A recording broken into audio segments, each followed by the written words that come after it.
Hi, you're listening to Everyday Superpower, a place where you can learn about body language and nonverbal communication.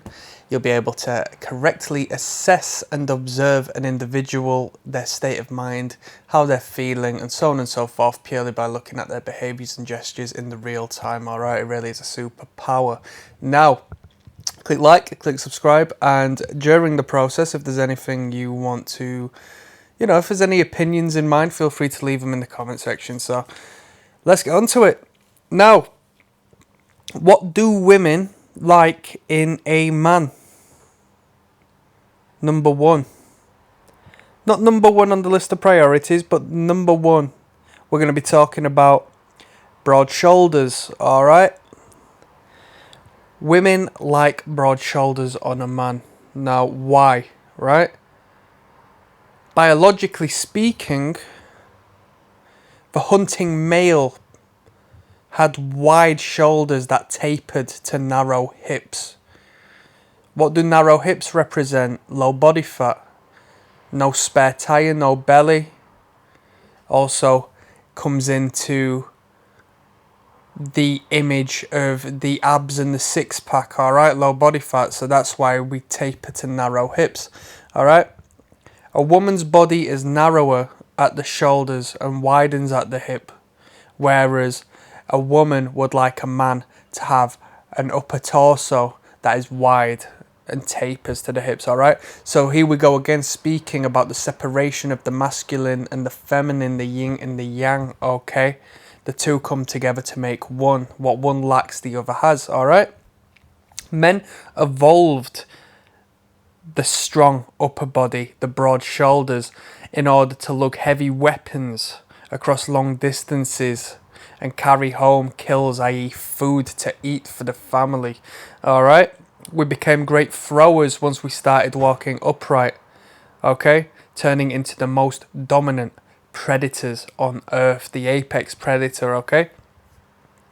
The broad shoulders represent the health and the strength in hunting.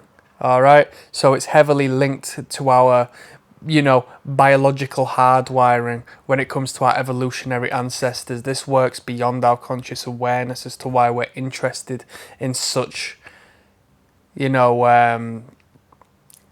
aesthetic and functional aspects of the human physique. Alongside the shoulders, we have the traps, alright, the trapezius muscles, which are the triangular muscles that run up the side of the neck and flow across the shoulders, alright. This signifies strength, alright, and they are developed through stabilizing heavy weight, okay. So it's an incredibly masculine, muscle group, and it's in relation to a literal handling of heavy weight. The traps used to stabilize, okay? Now, how do we grow these muscles to be more appealing to the opposite sex? Well, if you want to scale the shoulders and grow the shoulders generally, you want to be looking at the overhead press movements. The bench press utilizes the shoulder, in particular the anterior deltoid, which is the front, okay? As far as the width of the shoulder and capping off the sides, you want to be looking at lateral raises with dumbbells, potentially cables and so forth. And when it comes to traps, you want to be looking at shrugs and deadlifts and any sort of heavy power movement, okay? Farmer's walks and any stabilization heavy exercises. The shoulders are used in most upper body movements. The rear of the shoulder is utilized when using the posterior chain, which is the back of your body. Your back, literally, your glutes, your so well, I'd take away the glutes. Let's cut the legs out of it, because it's part of the posterior chain, yeah, but obviously you need to use the shoulders to use the shoulders. So let's just say the back of the torso, alright?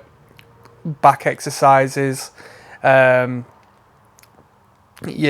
exercises and so on and so forth, whereas the front of the shoulder is activated and grown when using pushing motions and, you know, anterior movements. So that's the ventral side of your body, all right? So that was what do women like in a man.